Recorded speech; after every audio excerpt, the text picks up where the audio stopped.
EVM पर कोई भी बटन दबाइए, वोट बीजेपी को ही जाएगा। ये बयान है बीजेपी सांसद डी अरविंद का। अब तो खुद बीजेपी के सांसद कह रहे हैं कि चुनाव जीतने के लिए ईवीएम हाईजैक कराई जाती है। आप भी सुन लीजिए। आप नोटा पे डालो मैं ही जीतूंगा, आप गाड़ी पे कार पे डालो मैं ही जीतूंगा, आप हाथ पे डालो जीतेगा तो कमल ही। वोट चाहे नोटा को दो, कार को दो, हाथ को दो, आएगा तो कमल ही, जीतेगा तो मोदी। ये मोदी के सांसद डी अरविंद हैं। लोगों को बेशर्मी से खुलेआम भाजपा को वोट देने के लिए धमका रहे हैं।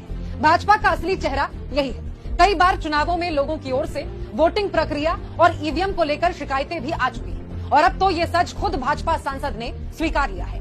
डी अरविंद के मुताबिक भाजपा ने वोटिंग मशीनों में ऐसी सेटिंग की है कि आप वोट चाहे किसी भी पार्टी को दे दें, लेकिन नंबर भाजपा के ही बढ़ेगी, जीतेगी भी भाजपा ही। आपको याद होगा 2014 के बाद कई चुनावों के दौरान बहुत से ईवीएम ट्रकों में पाए गए थे। एक आरटीआई में पता लगा था कि 2016 से 18 के बीच देश में 19 लाख ईवीएम गायब हुए हैं। ईवीएम में हेराफेरी रोकने के लिए वीवीपैट लाया गया। फिर चुनाव आयोग ने बताया कि 6.5 लाख वीवीपैट तो खराब थे। असल में पूरे चुनावी सिस्टम में ही भाजपा की दीमक लग गई है। बीजेपी के नेता खुलेआम ये कह रहे हैं कि बटन चाहे कोई भी दबाओ, वोट पड़ेगा कमल को ही। ये बयान, ऐसी खबरें देश के वोटर पर गहरा असर डालती है। क्या चुनाव आयोग इस मामले में कोई ठोस कदम उठाएगा जिससे जनता का भरोसा चुनाव आयोग और निष्पक्ष चुनाव प्रक्रिया पर कायम रहे? जनता तो समझ चुकी है कि